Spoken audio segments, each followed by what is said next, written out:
Freemasonry, What For? By Martin Staptecker, brought to you by Masonic Audiobook Library. A question which always comes up when a Mason talks to another Mason, or a non-Mason, or a Mason, or vice versa, is about what good is Masonry and what its members can do that is useful, interesting, or both. Because if it was neither useful nor interesting, it would be much better to look for something else. Why be a Mason rather than a member of a perfectly respectable organization such as the Red Cross, the Lions Club, the Rotary, a political party, or finally, the most widespread type of organization in the world, with branch offices at practically every street corner, sounding Board of Public Opinion, the neighborhood bar? Let's give the matter a good look. But before being able to outline the beginning of a reply to this question, it would seem necessary to have a rather clear and accurate idea of what Freemasonry really is. This is not too simple because our craft, you see, which is quite widespread throughout the world, while not at all universal, as many people think, has taken many varied guises. One should not imagine a monolithic masonry, a gigantic crowd marching in step. We are very far from being that, and that's a good thing.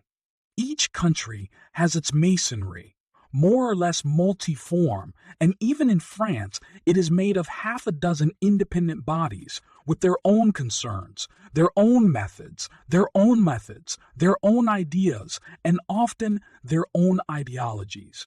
This is why a simple definition of Freemasonry is not easily stated and why we will mostly deal today, for simplification, with the Grand Lodge of France. It's a good choice after all, because the Grand Lodge is the largest regular Masonic body in continental Europe. It thus happens to be extremely well suited to serve as the subject of this paper. Whatever I will say about it here will, however, remain applicable, at least in part, to other Grand Lodges than ours, among them co-Masonic and women's jurisdictions. We will avoid the difficulty presented by the Masonic diversity in France and in the world by starting with a brief description of what modern Masonry was at its beginnings that we will set in the 20-odd years preceding and following 1717. Everyone knows that, notwithstanding this arbitrary date, its ancient roots thrust deeply into the history of the operative guilds and possibly go back through it as far as the 1st century BC. But the operative guilds knew, with the decline of Gothic art, a strong decline too. The new architectural fashion coming from Italy did no longer require the arched, airy, light, and luminous structures that only skilled craftsmen, in command of all the secrets of their art, knew how to build. It was so much easier to build the long, angular stone barracks of the palaces of the Renaissance and of the styles that followed it, with their low, long, straight stone bulks pierced by rectangular windows, having no great problems of balance, and then hide their repetitious monotony by covering them with sculptures and statues. Anyway, Renaissance architecture is made for the sun, the play of light and shadow, and the blue skies of Italy. It is not made, like our Gothic cathedrals, for the rain and drizzle, the low and gray skies of our rather more septentrional countries. There were, of course, strokes of genius, and a few rare exceptions were built, like the Dome of Florence or St. Peter's of Rome. All the other buildings, notably the least accomplished, were clothed in beautiful gardens. But look at it as you may, medieval architecture was over. The last Gothic buildings were erected in England at the beginning of the 17th century, and it could be that the operative Masons, thinking themselves condemned to rapidly disappear and believing their species endangered, worried about the conservation of their old and priceless secrets. Apprentices becoming rare and lodges disappearing one after another, they begun to accept people who, while no craftsmen, had the intellectual abilities and often the social weight capable of compensating this serious lack. The English were the first and came to it quite readily. We know well they have always loved old things, traditions, and closed clubs. Effectively, the operatives disappeared in England in the beginning of the 18th century. Fortunately, they survived in France to regain strength and vigor 2 centuries later and erect again prestigious buildings, among them the Eiffel Tower, but the English and many French did not know it. And anyway, that's another story to be told another day. Masonic lodges. That's the way these lodges of intellectuals and craftsmen called themselves, adopted the rituals, traditions, and customs of the ancient builders, masons, and carpenters. But in a certain way, that project for saving the operatives failed because soon there was not a single operative craftsman in the English Masonic lodges. Their tradition was finally saved and propagated through the French operatives, and Masonry became a separate entity, increasingly different from its supposed ancestors. To give themselves more efficient administrative structures, Masonic lodges began to federate themselves into Grand Lodges and Grand Orients. The first federation of this kind was constituted in 1717, in the back room of an inn called the Goose and the Gridiron, near St. Paul's Cathedral in London, the first post-Gothic cathedral in England, recently completed under the supervision of Sir Christopher Wren, a sign of the times. 4 lodges federated themselves that day into the Grand Lodge of London and Westminster, which was going to become, nearly a century later, the United Grand Lodge of England. Like the United Grand Lodge of England and all other jurisdictions, the Grand Lodge of France is a federation of lodges. You might wish to know that the essential difference between a Grand Lodge and a Grand Orient is that a Grand Lodge works, in principle, a single rite, the ancient and accepted Scottish rite in our case, while a Grand Orient is not only a federation of lodges, but also a federation of lodges, but also a federation of rites, and works as many as half a dozen and even more. The Grand Lodge of France currently counts in its ranks some 29,000 active brethren in about 650 lodges, an average of 45 active brethren per lodge, though the actual head count may vary between 20 and 150. As was the case for the British Empire, the sun never sets over the Grand Lodge of France, since there are lodges belonging to it not only everywhere in this country, but also in most continents and in both hemispheres, northern and southern. What does one do in lodge? I cannot tell too much, and you have surely heard about Masonic secrecy, or rather discretion, but there are nevertheless quite a few things that may be told. We get together in temples of a size adequate to the size of the lodge, and you remember that the average lodge has about 40 members. We open our meetings with an ancient, immutable, deeply symbolic ritual. The ancient and wise words of this ritual allow us to forget for a few hours the turmoil and unrest of the outside world. For these few hours, we create a different time and space, sacred, I would say, in the Latin meaning of the word, that is pure, separate, a space-time where the worries of daily life are temporarily set aside. Within this space-time, we listen. Every time we meet, and for half an hour to an hour, another one of us speak on a philosophical, ritual, moral, spiritual, historical, sometimes scientific, or artistic subject. Then we discuss it in a disciplined and passionless manner, speaking each in turn to comment what was said as well as to add new ideas, viewpoints, and details with a bearing on the subject of the lecture. Once the subject usefully understood and the discussion finished, we close the lodge, ritually too. We leave the temple and get together around a table to share a pleasant meal as brethren and friends. Masonry, what for? The real question is, Masonry, to do what? Various reasons impel and propel the candidates knocking at our door. The need for fraternity, togetherness, friendship is doubtlessly the main motivation, notably for those more and more numerous, which are, or at least feel, alone.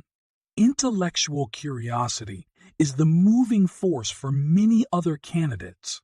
Personally, I came to Masonry more than 20 years ago in the belief that I would be taught magic, witchcraft, and alchemy.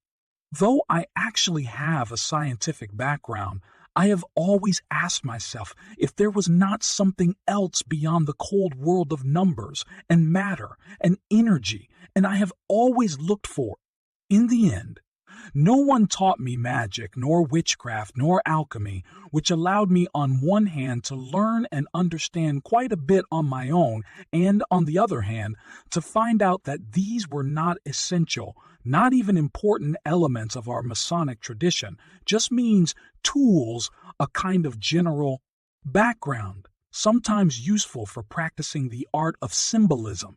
There are other motives too. People younger than I notice that they never got, with their diplomas, much general background in that outside of their trade, profession, or specialty, they know nothing. Others, less young, notice after years of labor that they have existed but not lived. They feel the need to launch themselves into a fresh adventure, that of the intellect and of the spirit.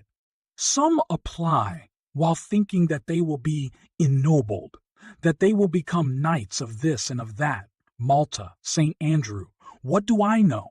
Yes, they might even become that someday, but not in the way they imagine. Some apply with little conviction, pushed by a relative or a friend. Next to them are those who apply by mistake, thinking they are joining a very exclusive club or even a religious organization, hoping to find what they hadn't sufficiently looked for in the faith of their childhood. There are, finally, those who come thinking that Freemasonry is rich and powerful, that it's good for business, for making money, maybe for promoting contacts useful for one's career and advancement. No, none of these motivations is wholly bad. No one joins Freemasonry with a clear knowledge of what he's going to find. What matters is to have the courage, the temerity to apply. Thereafter, Freemasonry will prove itself to be a very efficient crusher of childish illusions and delusions, a sorter and a builder of men, a tracer of plans. She will know, in most cases, to deftly replace false or poor motives with valid and realistic ones. And if she succeeds not, it's far easier to leave than to get in. I'm often asked if it's true. I'm also often told peremptorily that Masonry is a sect. Of course, we all know it isn't, and any moderately intelligent person has long known it isn't.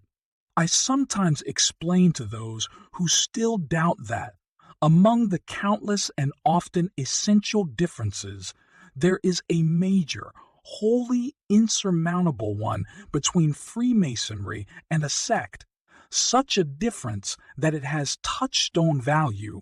In Freemasonry, it is difficult to get in and easy to get out.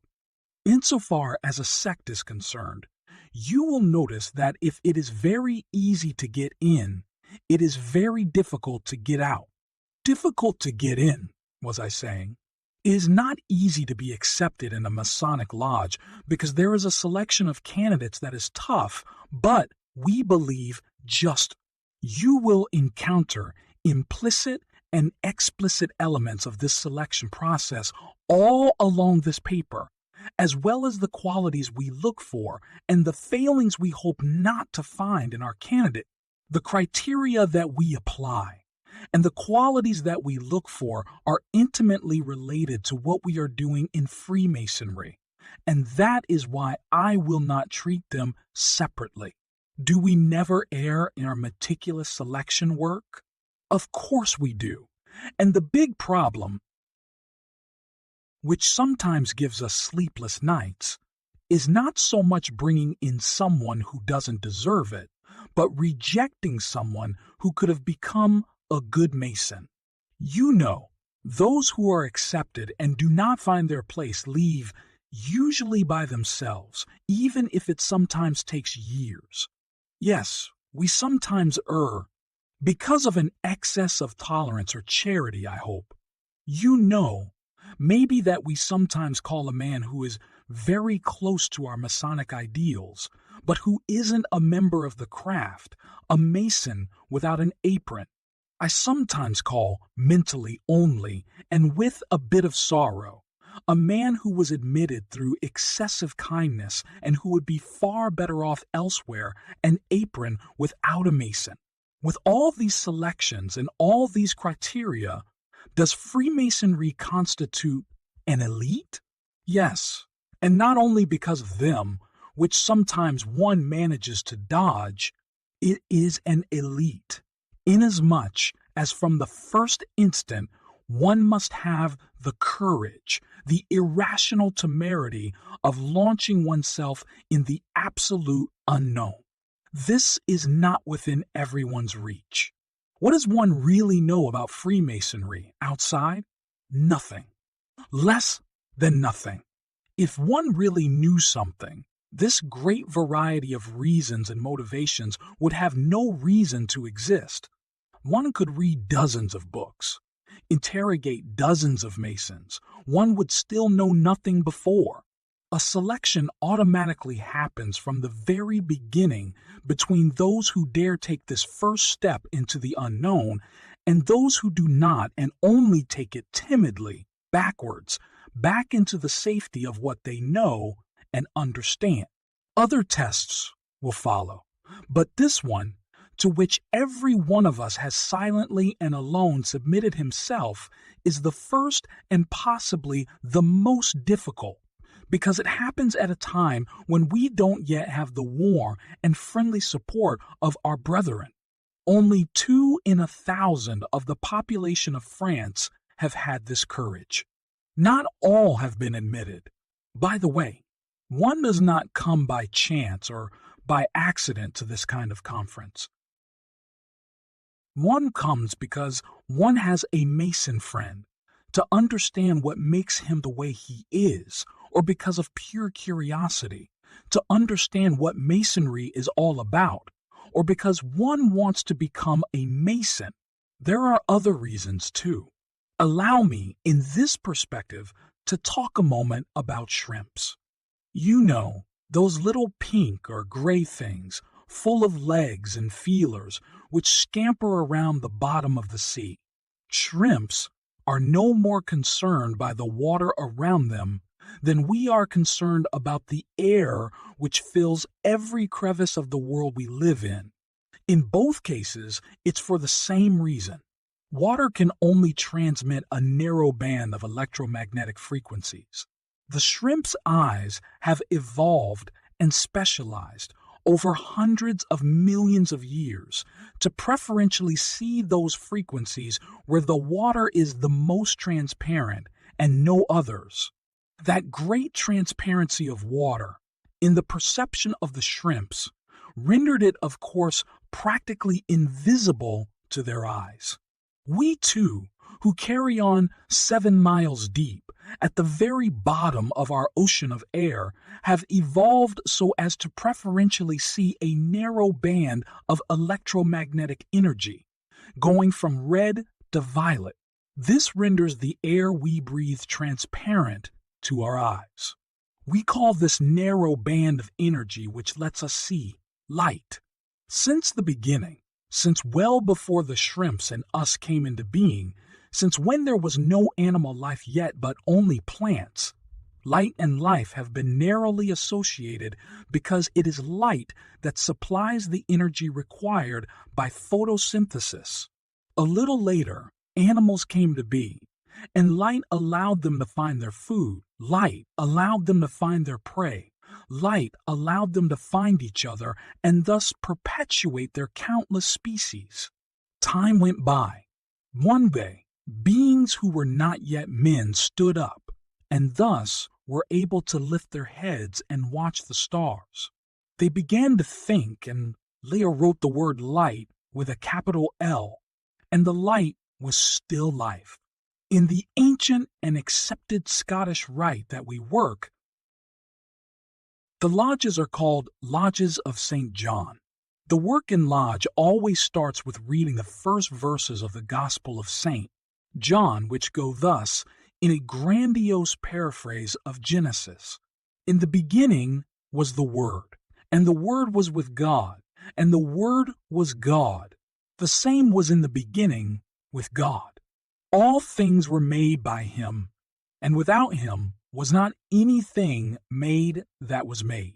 In him was life, and the life was the light of men. And the light shineth in darkness, and the darkness comprehended it not. You will notice that it's all still about light and life. The search for light in life. The search for life in light. One of the main purposes of Masonry is to give men a framework, a structure within which they could, each one of them, look for and find their own light. All this, of course, is very pretty, on condition that we know what we are talking about. What is this light that we are looking for? You can buy in various shops very nice halogen light fixtures which give a lot of light, too much even, to the point that one begins to see the cracks in the ceiling and the dust accumulated since the last coat of paint. The light we are looking for is different, while having nevertheless some points in common with the halogen lighting fixtures you can find in stores. How come? Seeing, nay looking, just like hearing and listening, are among the main things we learn in Freemasonry. Another of the main purposes of Freemasonry, and one of the main differences between it and various clubs, neighborhood cafes, political parties, philosophies, and religions, is this knowledge, this understanding of others and of ourselves. It gives us a chance to acquire. We think that the main obstacle between us and the accomplishment of our real capabilities, between us and harmony with our fellow men, access to inner and outwards peace, is the deep ignorance we have of our real selves. The idea is not new. The phrase, "Nathi Suthon," know thyself, was already cut into the frontispiece of Apollo's temple at Delphos. This understanding of ourselves lets us see the cracks of our personalities and those of the world, the dust which the years have allowed to settle on the dreams, the imagination, the enthusiasm of our childhood and youth. It allows us, if we want and if we are able, to dust ourselves off and to wake up. It gives us the light required to do the job and be alive again. It does not do it for us. That remains our own responsibility. Just like that halogen light fixture will not fix the cracks and paint the ceiling, but will let us uncover the problem and give us the required lighting to find and apply the solution. How does one attain self-knowledge and self-understanding? In many ways, as many as there are individuals. Essentially, by learning to like silence, by taking the time to discover, to identify and know better our real objectives in life, by learning to speak to better make ourselves understood by our fellow men, by learning to listen to better know and understand the others, because our fellow men are ours, because our fellow men, many mirrors showing us our true image, By learning to hear and trying to understand opinions radically different from ours, by questioning ourselves, by questioning our brethren in this wonderful equality and freedom of speech the Masonic fraternity gives us. Because, you see, Freemasonry is also a school without really being one. It is certainly not a school with classes, schoolyards, teachers, a program, a timetable. If Freemasonry is a school, it teaches in a way much closer to the one used by our operative brethren, that is, through personal example. The operatives say that apprentices, if they want to learn their trade, must steal the skill of their masters by attentively watching them in their workshop.